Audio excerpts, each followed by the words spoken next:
She's banned from ESPN. That's it.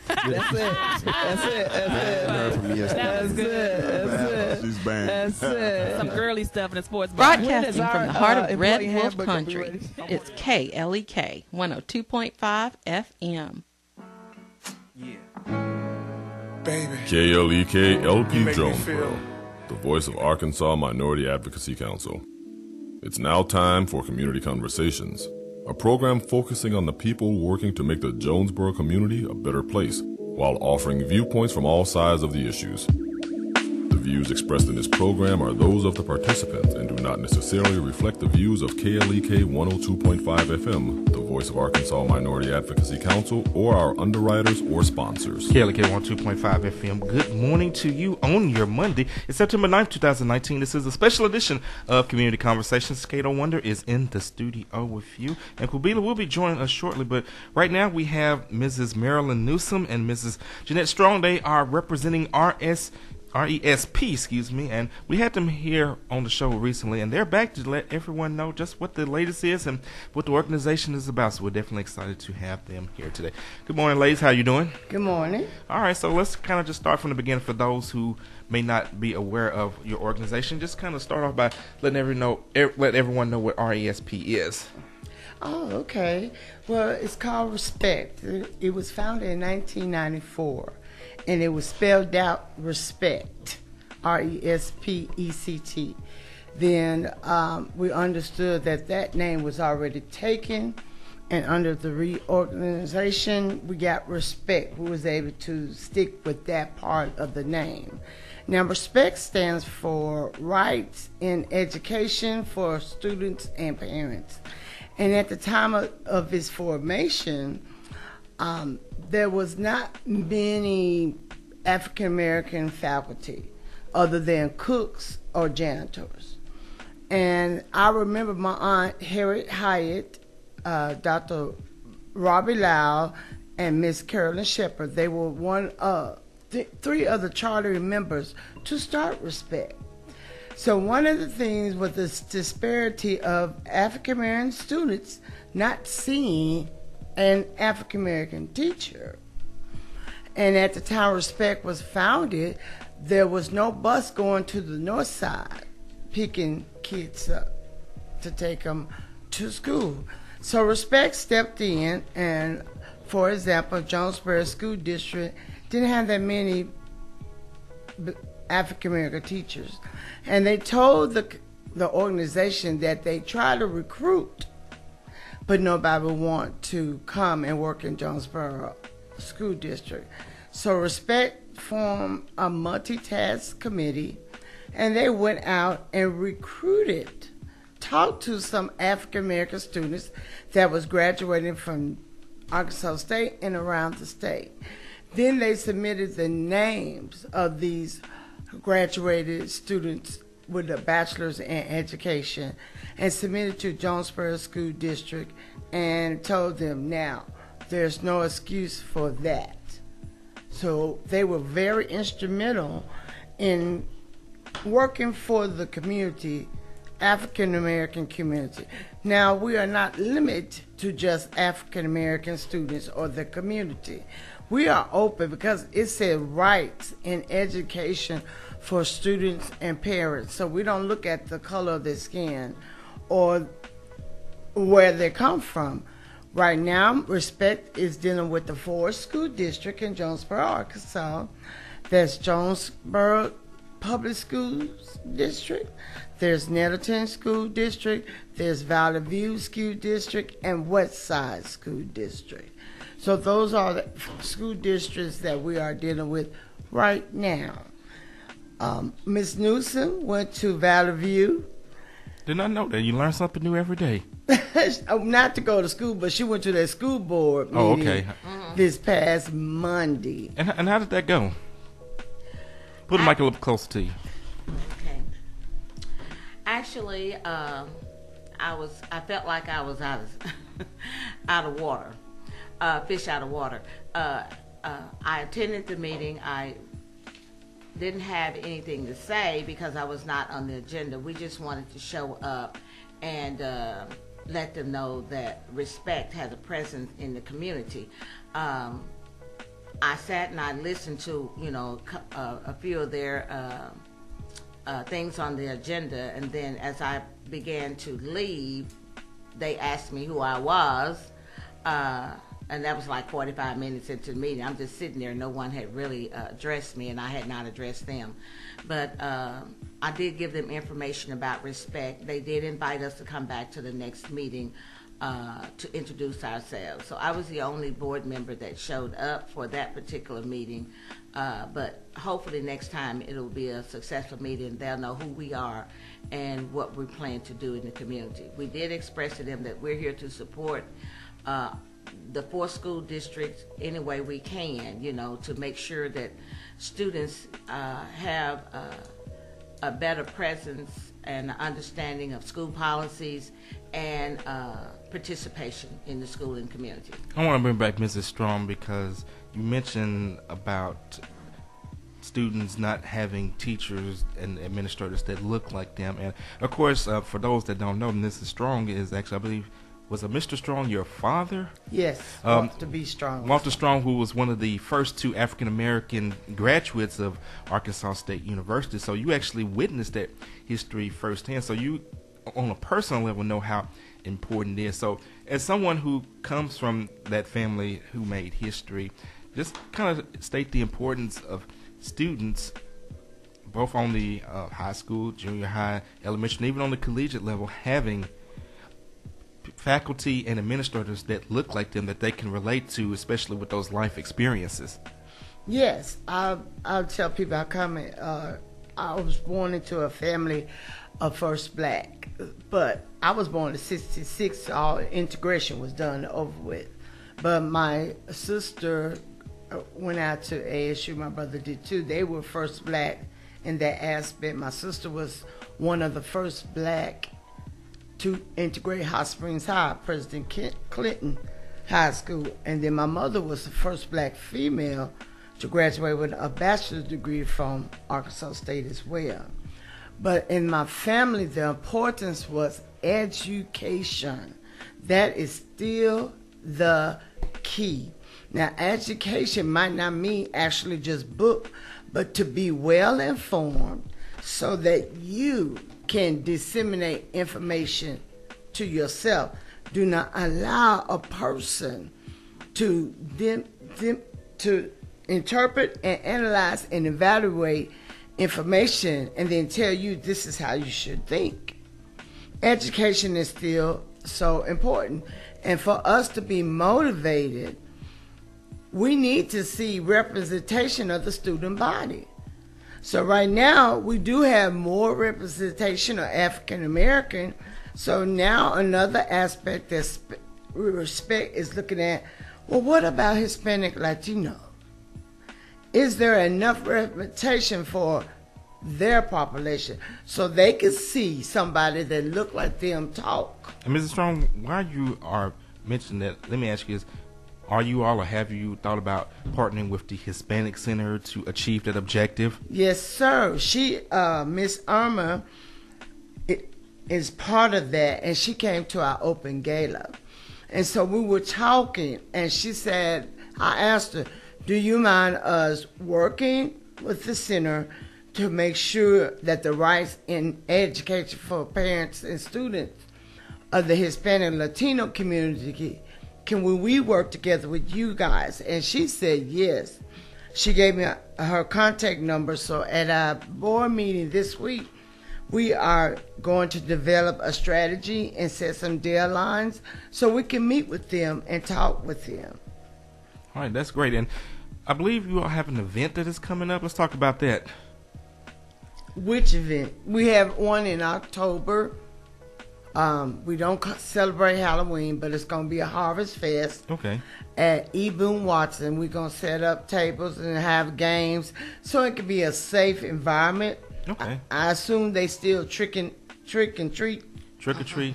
Yeah. Hey, as long as there's candy to be given away, there's going to always be trick or treat. So. Well, we're going to have some candy, and that's going to be on the last Friday of October. In November, we are teaming up with two organizations. Two of our board members' churches are doing something for the needy, and Thanksgiving we're going to do that. And then December we're teaming up with two other organizations. One of our board members' ministry, and the other is a board member organization. One thing we believe in, respect. Ms. Newsom know it personally. I know it because I was there seeing my aunt and Dr. Lyle and Aunt Carolyn Shepherd formulate this together. And being that they always ask my mother for certain input on gathering and organization respect. Respect is the thrive and the thrust for the African American Cultural Center that's located in Watson. Dr. Law took that upon herself, and respect helped with funding and also just helped with organizing. And everybody I hear that's not from Jonesboro visit that, they are standing in awe, because most cultural centers are about the name Dr. Martin Luther King, Harriet Tubman. The more nationally known. Nationally, figures. but this one, the one in Jonesboro, is so personal. It has the 5 or 6 founding families in Jonesboro and their history and how they contributed. African Americans owned property, and back in the day, my grandfather, my aunt, my mother's father, he owned a lot of land, and I've always heard. I remember seeing shotgun houses like you see in Big Valley. I said, "What are those?" And my mom said, "That's where the help stayed." Help? What kind of help? She said, "We had a bell, some signal, so when the hobos get off the train, they know they could work for food and shelter." And I was like, wow. And of course, getting back to the museum, in addition to that, they also have the history of the black churches in Jonesboro. That's actually my favorite part of the exhibit. And of course, shameless plug, there is an exhibit on KLEK 102.5 FM because we are the first black radio station in Jonesboro. Yes. And of course, that is something that will be important after all of us have went on. So it's definitely a good facility to check out. And if you want to see all of the history involved, it is at the E. Boone Watson Center. Just contact Mr. Roger McKinney. It is by appointment only, but give Mr. McKinney a call. You can just call him at the center. Just Google the center, and it'll get you the information. And he will gladly come out and give you a personal tour. Look, Angie, yes, as ma'am. you mentioned that being the first black radio station here, there are businesses that were prevalent back in the day in Jonesboro. Lots of businesses. One particular business that stands out is Mr. Kendall's Barbershop. Everyone knew about that. When I moved to Jonesboro about 40 years ago, there were still businesses that were operating on Washington Avenue, black-owned hotels and restaurants and things of that nature. So you'll find that history in the museum at the E. Boone Watson Center.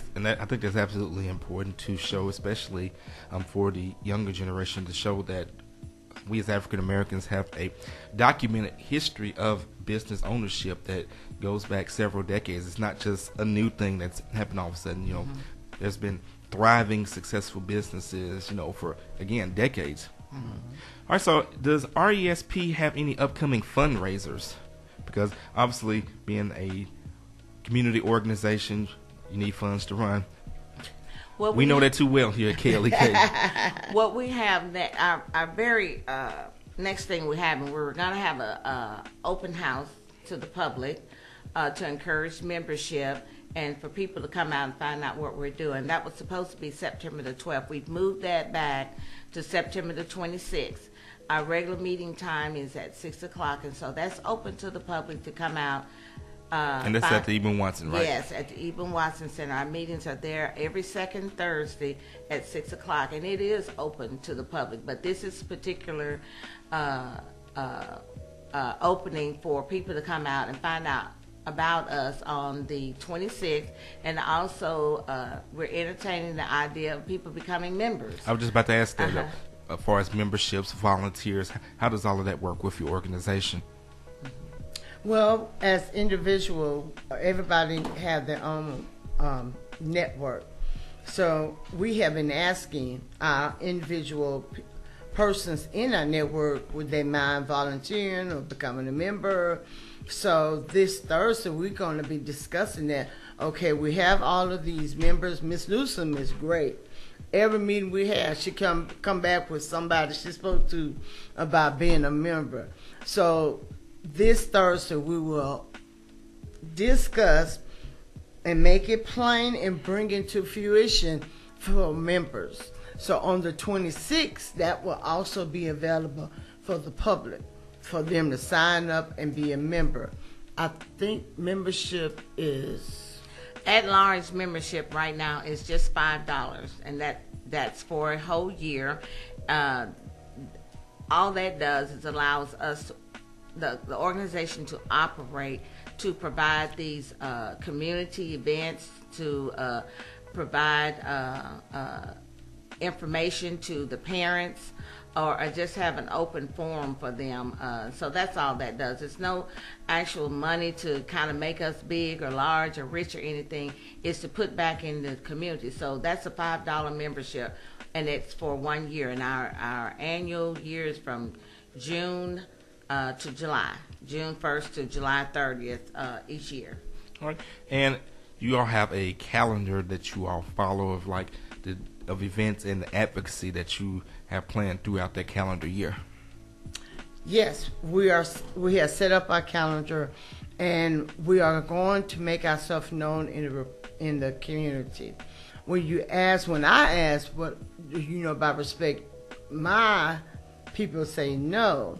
So we believe in, if this ministry or this organization or this agency is having something, then we need to show up and just support and find that information, because we shouldn't invent the wheel all over again, because there's so many organizations in this community that's working for the same cause, and that's rights and education for students and parents. And one thing I wanted to ask, since your organization is focused on advocacy and education, do you all advocate for students in special education? Yes, all students, and special education.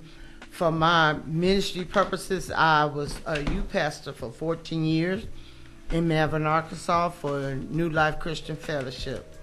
And one of our youth and his family were members. But I had to go in and advocate, because the special ed director, this was high school, and the special ed teacher and resource teacher, I would call them. My church, we had an education advocate program. Or I would come visit. How is his grade? Oh, he's doing fine. Then when grades came out, he had straight F's. So I was in this meeting, and the mother said, can you come with me? They were talking that education jargon. Lingo. Yes. And it was just going over her head. And she sat there quietly. And they were referring her to she, her, just talking past her, referred to third person. So I stopped. I said, excuse me, she's standing right here. You need to call her by her Miss or Ms. and then her last name. Do not disrespect her. And so the education director's like, well, who are you to the student? I'm his youth pastor.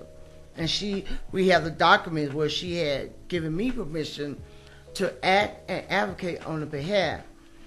But being African, a minority student is one thing, but when you're a minority and qualified for special education, that's, to me, is a double whammy. We do need everybody to understand about their children's education, special ed or not. They should be progressing. My mother started out, she was teaching special ed, and she would have students in there in August for all 6 periods. By December, those students will only be in her classroom maybe 3 or 4 periods.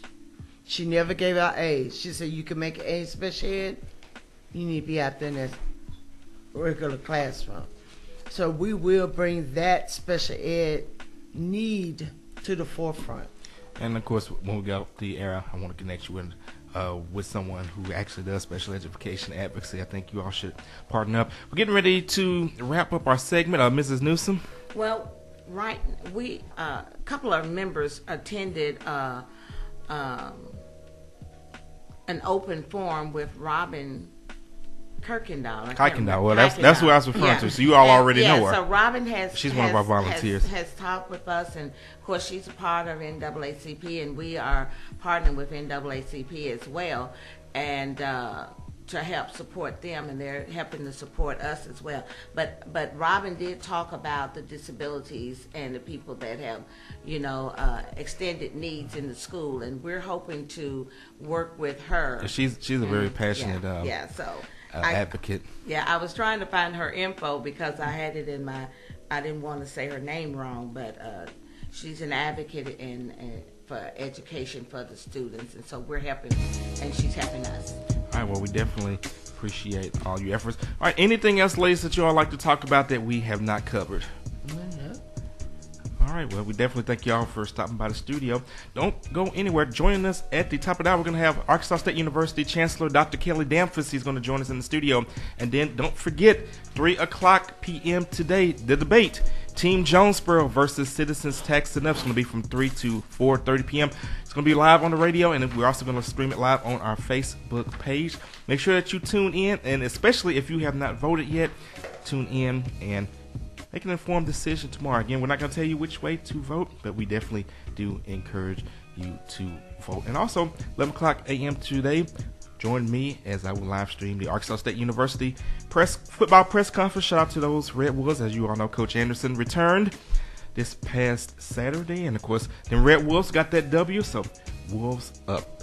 All right, you guys, it is going down. Once again, back at the top of the hour with Dr. Kelly Damphus. This is now I said Arkansas. Well, I graduated from Arkansas State, so it's all good. This is Community Conversations on KLEK 102.5 FM.